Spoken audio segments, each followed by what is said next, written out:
요셉이 꿈을 꾸고 자기 형들에게 말하매 그들이 그를 더욱 미워하였더라. 요셉이 그들에게 이르되 청하건대 내가 꾼 꿈을 들으시오. 우리가 밭에서 곡식단을 묶더니 내 단은 일어서고 당신들의 단은 내 단을 둘러서서 절하더이다. 그의 형들이 그에게 이르되 내가 참으로 우리의 왕이 되겠느냐, 참으로 우리를 다스리게 되겠느냐 하고 그의 꿈과 그의 말로 말미암아 그를 더욱 미워하더니 요셉이 다시 꿈을 꾸고 그의 형들에게 말하여 이르되 내가 또 꿈을 꾼즉 해와 달과 11별이 내게 절하더이다 하니라.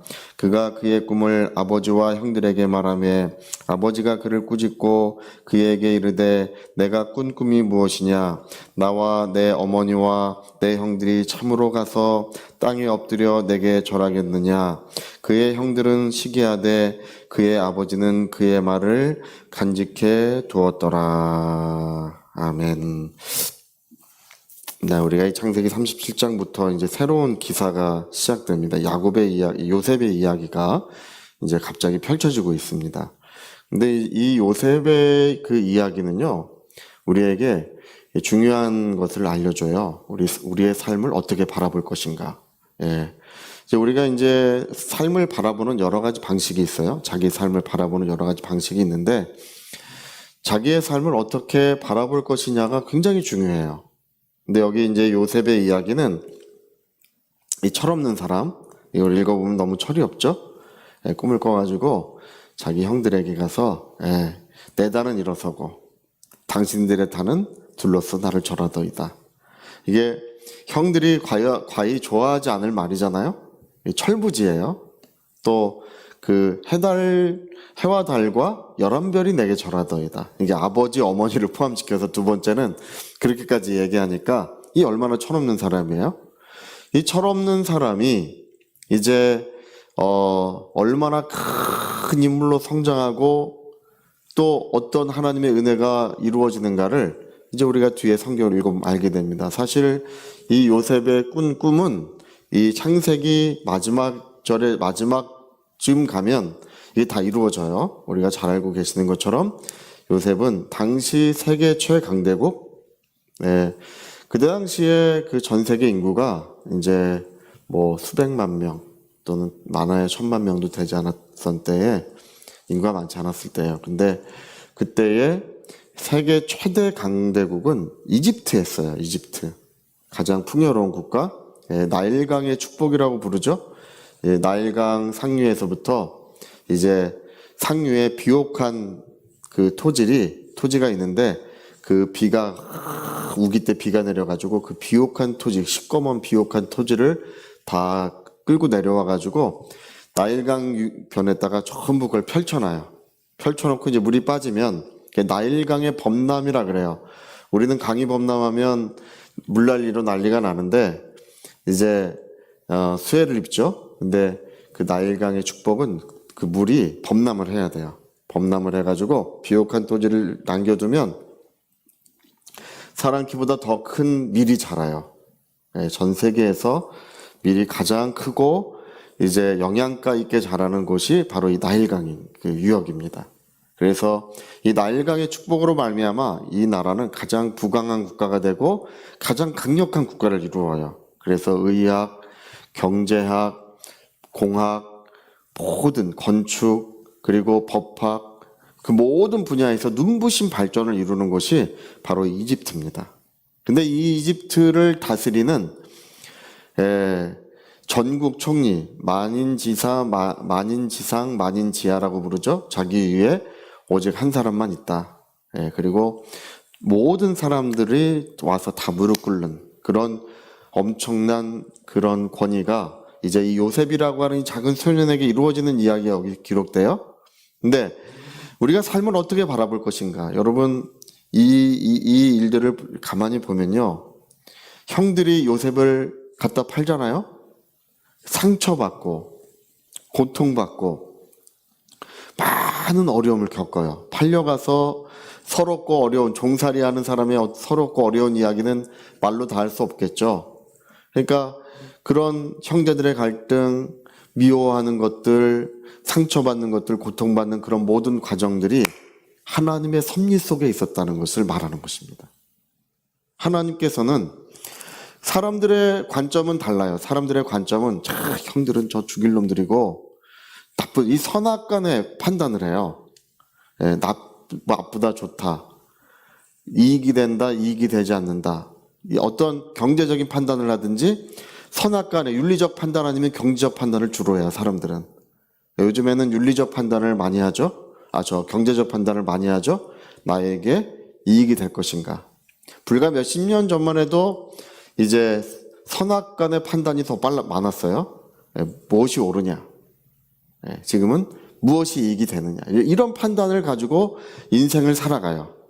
우리는 땅에 속한 자들이기 때문에 땅에 있는 생각을 하는 거예요. 그러나 성경은 그 모든 과정들 속에 하나님이 계시고 하나님께서 자기의 뜻을 마침내 이루신다는 것입니다. 제가 그 전에 어떤 기도원에 갔더니요, 기도원에서 평생을 사신 어떤 자매님이 계시더라고요. 김장독 좀 묻어달라 그래가지고 가서 이제 묻어주는데, 무슨 이야기를 하는데, 평생 그 기도원에 살았으니, 거룩하다고 할 수 있겠죠. 거룩하다. 뭐 그렇게도 생각할 수 있겠죠.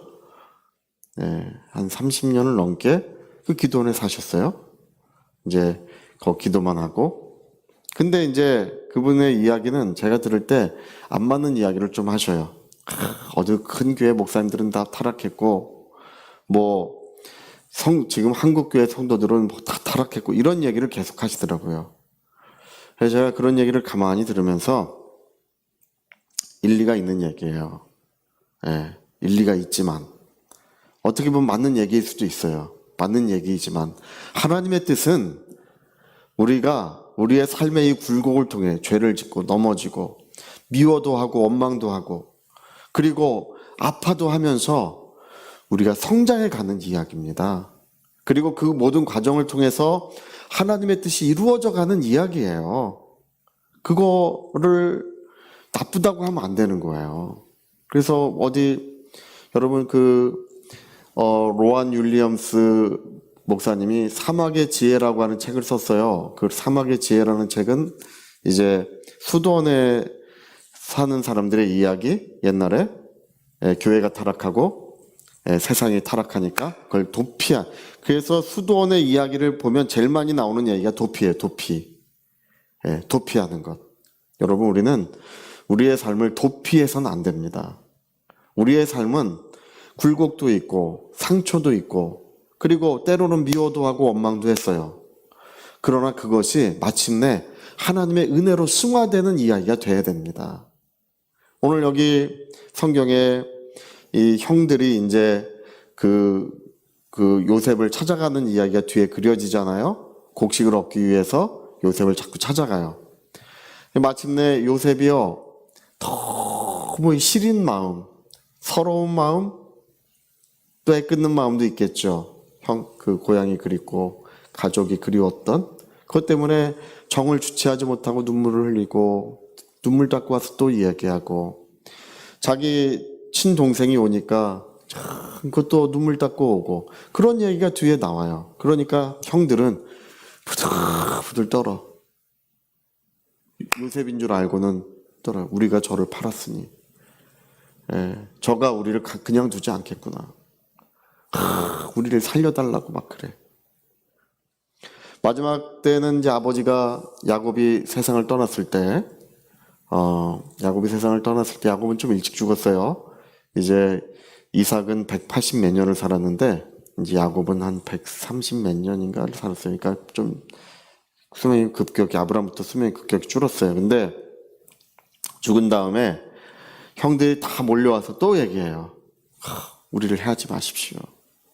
우리가 그때는 어려서 그랬고 몰라서 그랬고 뭐 이런 얘기예요. 근데 요셉의 이야기가 정말 그 아름다운 것을 얘기해요. 하나님께서 나를 이곳에 먼저 보내어서 우리 가정을 구원하게 하셨습니다. 그것이 윤리적인 판단, 경제적인 판단이 아니라는 거예요. 하나님의 섭리의 판단이라는 것입니다. 우리가 이 삶을 바라보는 관점이 바뀌어 있는 거예요. 삶을 바라보는 관점이 무엇이 이익이 되느냐 또는 무엇이 옳은가가 아니라 하나님의 뜻이 무엇이냐는 거예요. 요셉이 마지막에 하는 이야기가 그거예요. 하나님의 뜻이 이루어지게 하셨습니다. 그 모든 과정들을 통해서. 그러니까 여러분, 우리가 오늘 우리의 삶을 해석하는 것, 우리의 삶을 바라보는 것이 하나님의 뜻을 기준으로 바라봐야 됩니다. 많은 사람들이 실수하는 게 그거예요. 아유, 저 목사님 왜 저렇게 하지? 윤리적 판단을 하고 경제적 판단을 해요. 그래서 교회 안에서 문제를 일으킨 사람이 많습니다. 하나님의 뜻을 기준해야 됩니다. 하나님의 뜻이 그 모든 것의 기준이 돼야 돼요.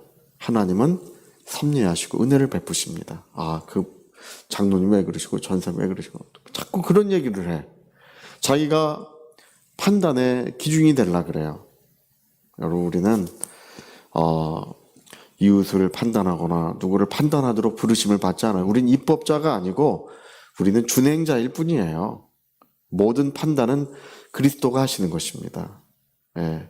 모든 선악간의 판단은 하나님께 맡기셔요.